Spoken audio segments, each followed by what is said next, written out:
왜 그러실까요? 뭐 그걸 동의해서 그럴까요? 공감해서 그럴까요? 항상 보면 민주당에 더불어민주당에 계시는 분들은 항상 여러 가지 이 바둑 두듯이 포석을 하시는 것 같아요. 나중에 이재명 대표가 어떻게든 간에 여러 가지 이유로 유지되기 어려우니까 그때를 노리겠다 뭐 이런 생각인가요? 잘 모르겠습니다. 특별히 제가 해석할 문제는 아닌데 제가 그냥 관전자로 말씀을 드리면 민주당에 남아 계시는 분들은 왜 이렇게 계산이 많습니까?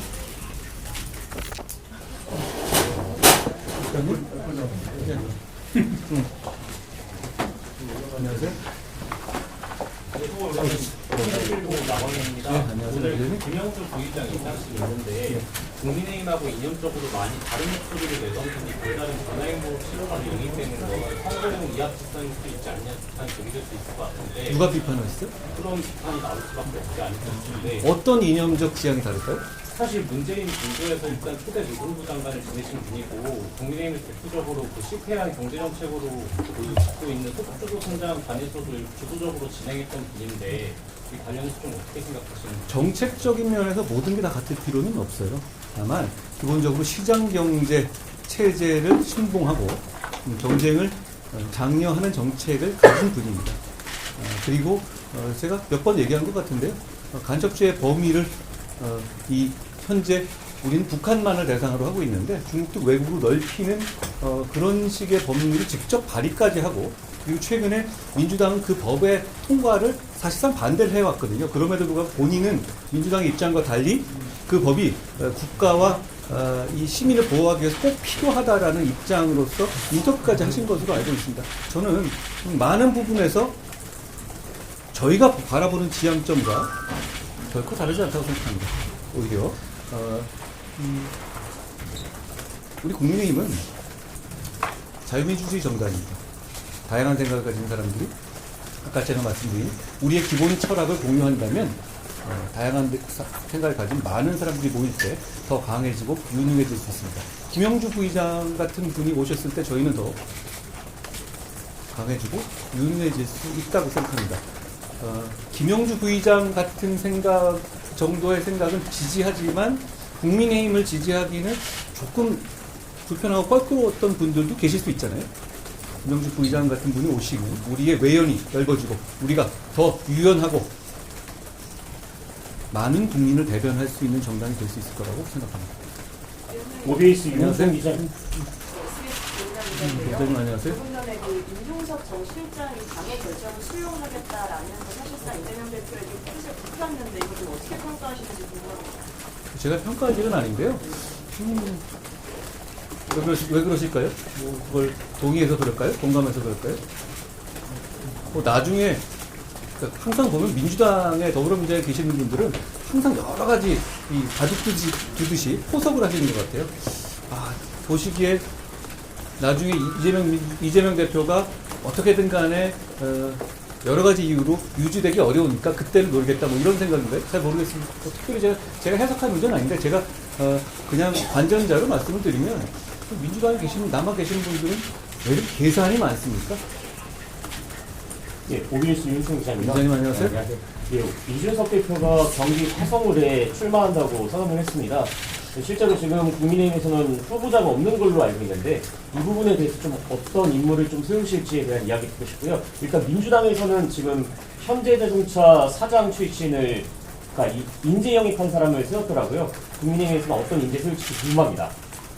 253개 지역구 중 하나니까요. 제가 특별히 그 지역구에 대해서 지금 이렇게 설명할 필요는 없을 것 같은데. 위원장님, 저 채널A 최수연입니다. 안녕하세요, 최수연님. 이성현 전 연구위원이 어제 법무부에서 해임 처분 받았는데 어떻게 보시는지요? 왜냐면 총선에 나오잖아요. 그리고 TV 토론 관련해가지고 이재명 대표 측에서 뭐 받으신 게 있는지 연락 받으신 게 있는지. 저는 이 총선에는 여러 가지 정책, 특히 이 거대 정당 사이에서 어떤 차이가 있고 이슈에 대해서 어떤 입장이 있는지를 당대표들을 불러서 TV 토론을 생방송으로 장기간 하는 것이 언론이나 국민들이 많이 바라는 일이라고 생각합니다. 제가 KBS 통해서 받은 것이 아니라 SBS, 채널A, TV조선, MBC 등 대부분의 언론사에서 그 요청을 받고 저는 바로 수락했는데요. 이재명 대표께서 원래 토론도 잘하시는 분으로 알려져 있고 민주당에서도 그렇게 자평해왔잖아요. 피하실 리가 없다고 생각해요. 게다가 MBC에서조차 요청하고 있지 않습니까? 저는 이재명 대표가 원하는 시간에 제가 어디서 뭘 하고 있든 간에 하루 전에만 알려주시면 제가 그 시간을 맞추겠다는 말씀 드립니다. 이재명 대표가 그걸 피할 리가 있겠습니까? 대중정치를 하는 분 아닌가요? 그 이슈에 대해서, 여러 가지 이슈에 대해서 제한 없이 토론하는 것이 국민들이 이번 총선에서 어떤 선택을 하시는데 좋은 어떤 이 판단 기준을 제공해 드릴 수 있을 것 같고, 거기에 응하는 것이 일당, 이당 대표로서의 도리라고 생각합니다. 전 당연히 응하실 거라고 생각합니다. 그리고 아까 뭐라고 하셨죠? 이성윤 제가 저번에도 말씀드렸다시피 지금 요새는 이제 이재명 대표나 이런 쪽에서 저 신년 회견에서 이재명 대표가 이렇게 얘기했죠. 진짜 뭐 청산해야 될 1번은 뭐 검사 독재라고. 지금 공천 결과를 보시면 그게 얼마나 허망하고 말도 안 되는 프레임질이었는지를 보실 수 있을 것 같습니다. 엄격하게 공천하고 있는 것은 우리고, 이재명 대표 측에서는 음악 좋네. 이재명 대표 측에서는 오히려 현직 고검장에서 그 신분을 유지하고 넘어온, 그리고 징계까지 받은 사람을 띄워주고 있던데요. 게다가 뭐 검사 가산점 같은 것도 있다면서요. 우리는 그런 거 없습니다. 검사 독재 이재명 대표가 하고 싶은 것 같은데요. 네, YTN 박광렬입니다. 안녕하세요, 그 박사님. 국민의밀에 오늘부터 이제 후보 접수를 좀 시작을 하는데, 사무총장 같은 경우 그 얘기 하셨어요. 오전에 지역구 공천에서 좀 부족하다고 판단됐던 부분, 뭐 여성이나 청년 이런 부분 보완에 주안점 주겠다는 취지로 얘기했는데, 위원장님 생각도 궁금합니다. 여러분 어떻게 생각하십니까? 그 방향이 맞지 않습니까?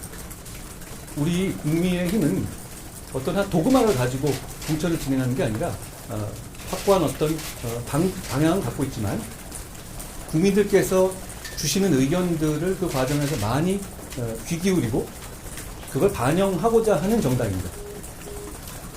그런 이 젊은 층에 대한 어떤 그 젊은 인재들을 많이 제시하고 국회를 보낼 수 있는 공천이 뭐 국민들께서 좀 필요하지 않냐는 지적을 해주시고 있고, 저도 거기에 수긍합니다. 그렇기 때문에 그런 부분을 이 시스템 안에서 좀 구현하게 할 방법을 찾기 위해서 노력하는 것이죠. 그러니까 뭐 몇몇 지역에서의 국민 추천제라든가 공모제 같은 것을 생각하는 것도, 그리고 비례에서도 그런 방향이 필요하다고 우리가 내부적으로 공감하는 것도 그런 취지라고 이해해 주시면 될 것 같습니다. 위원장님, 머니플레이 박상권입니다. 위원님 지금 안녕하세요. 비례대표 관련해서 말씀해 주셨는데 선거구 할정 따라 지역구 한석은 늘고 비례가 한석이 줄었잖아요. 원내 다양성을 챙기자는 취지에선 마이너스가 되는 게 아니냐 지적도 있는데 어떻게 보시는지 좀 궁금하거든요. 정치는 어차피 현실이고 그 과정에서 협상 과정에서 있었던 문제다라고 보면 되겠습니다. 사실상 어떻게 보면 그걸 저희가 동의해 준 것은 사실 그 한석이 늘어나고 그 전국 이런 비례가 줄고 이랬잖아요. 우리 입장에서는 사실 손해가 나는 협상이거든요. 그렇지만 우리는 대승적으로 더 이상 선거구 협정이 더 미뤄져서는 안 되겠다는 점, 그리고 국가와 국민을 생각할 때 저희가 어느 정도의 양보를 하더라도 빨리 확정하는 게 필요하다는 차원에서 그렇게 결정한 것입니다. 하고 싶은 걸 다 하고 면서 정치를 하면 국민들께 피해가 가죠. 위원장님, 타임실 안녕하세요, 위원님. 비례대표 얘기해서 추가로 지금 16개 현역 불패들이 계속 이어지면서 비례대표 본선에서도 스피치로 넓힐 수 있냐는 우려가 좀 제기되고 있는데 이에 대해서는 좀 신인 게 현역 불패라는 거는 어떤 의미인지 잘 모르겠는데, 그런 식으로 사람들을 막 이 카테고리를 나누는 게 지금 큰 의미가 있는지 모르겠는데요. 현역에서 저희가 재공천되는 비율이 높아지는 것은 여러분 다 정치 베테랑이시니까 아시다시피 저희가 일단 현역으로 살아남았던 사람 숫자가 적고요. 그렇죠? 그리고 초선의 비중이 높아요. 그러면 여러 가지 그 메커니즘상으로 볼 때 현역들이 더 경쟁력을 갖거나 그리고 경선에서 이기 좋은 구조죠. 예를 들어서 몇 선 넘어가면 이제 지역에서도 좀 바꿔야겠다는 생각을 하시고 이럴 수 있잖아요. 그런데 초선들 같은 경우는 안 그런 경우가 사실 더 많거든요. 우리만 그런 것이 아니라 그런 점들을 고려해 주시면 저희가 공정한 시스템 공천을 하고 있는 거다. 결과 다 그런 것이고 공정한 시스템 공천을 하고 있다는 얘기는 어떤 특정한 성격을 가진 사람들이 우대받고 있지 않다는 뜻이 되거든요. 그러니까 그 말은 좀 오해가 있다고 생각합니다. 그러니까 저는 이 당을 이끌면서 공천에 대해서 이렇게 생각합니다. 아주 개별적인 공천에 자주자주 시스템을 통해서 개입해서 그걸 나름대로 제 생각대로 바로잡는 방법도 있는데 그렇게 하는 경우에 또 그게 공천이라는 게 정답이 있는 게 아니기 때문에 그것보다는 시스템에 그대로 맡겨두고 끝까지 그 시스템을 유지하게 하는 것, 시스템이 다른 영향을 받지 않게 막아주는 것에 주력하는 것이 더 저는 장기적으로 국민들께서 평가할 만한 공천이 될 거다라는 확신을 갖고 있습니다. 지금도 그렇게 하고 있고 앞으로도 그렇게 할 겁니다. 비례 공천은 마찬가지입니다.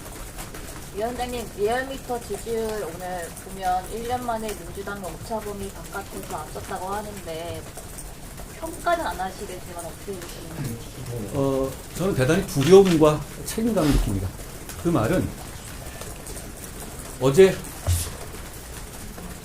진보당 윤희숙 대표께서 수권 정당이 되겠다는 말씀을 하셨죠. 얼마 전까지만 해도 한석밖에 없는 그 위헌정당, 통진당 후시는 진보당에서 그런 말을 한다면 그냥 레토릭이고 허세라고 다들 생각했을 겁니다. 그런데 이제 그렇지 않게 됐습니다. 왜냐하면 이재명 대표의 민주당을 숙주로 해서 실제로 그런 일이 있을 수 있게 됐거든요. 지금 상당히 많은 지역구에서 서로 간에 협상을 하면서 주거니 받거니 그리고 그렇게 하고 있지 않습니까? 이재명 대표는 위헌 종북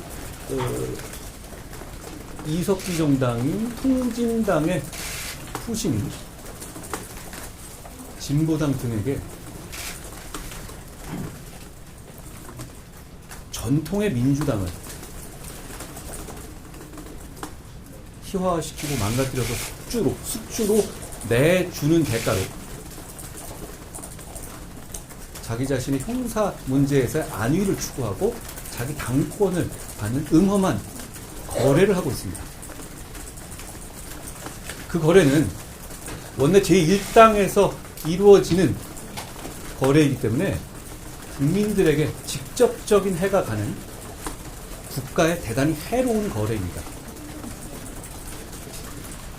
지금 이 시점에서 그 해로운 거래를 무산시키고 막을 수 있는 세력이 우리 국민의힘 뿐이기 때문에 국민들께서 저도 절박함을 느끼시고 우리에게 꼭 이기라라는 책임감을 부여하고 있는 거라고 생각합니다. 저는 그런 수치 같은 것은 전혀 일희일비할 문제는 아니라고 생각하지만 국민들께서 저희를 지켜봐 주시면서 우리를 비판적으로 비판해 주시면서도 우리가 굉장히 부족함에도 불구하고 우리가 이겨야 한다라고 응원해 주시는 분들이 많다는 얘기는 저는 대단히 두렵고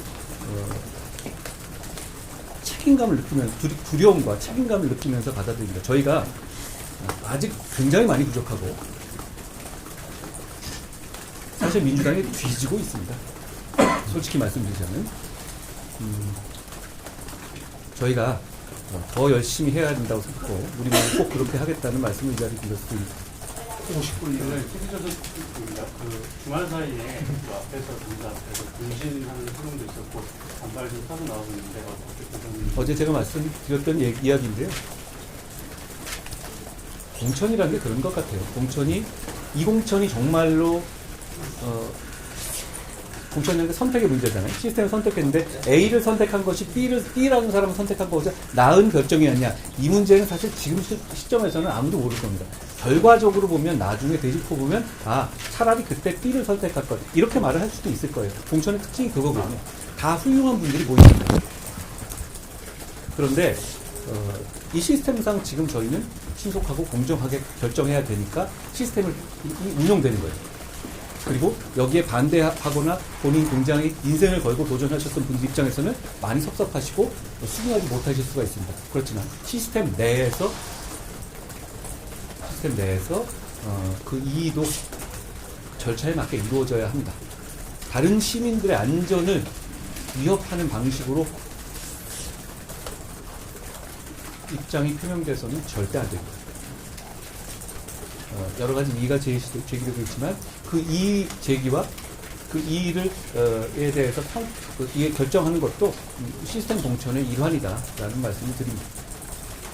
네, 고맙습니다. 의대 정원 관련해서 하나만 의대 정원 학회 관련해서 하나만 더 여쭤보면 지금 동대강 대치 지속되고 있잖아요. 그래서 사실 비대위 내부에서도 그 여당이 약간 어떤 타협의 여지를 열어주는 어떤 역할을 해야 된다는 이야기도 많이 나왔었는데 위원장은 좀 이런 상황에서 좀 입장 변화나 이런 게 있으셨는지 어떻게 싶습니까? 입장 변화라고 말할 부분은 아닌 것 같고요. 지금 현재 정부에서도 원칙을 지키면서 대화하기 위해서 노력하고 있는 것으로 알고 있습니다. 저는 정부의 그런 입장을 지지합니다. 고맙습니다.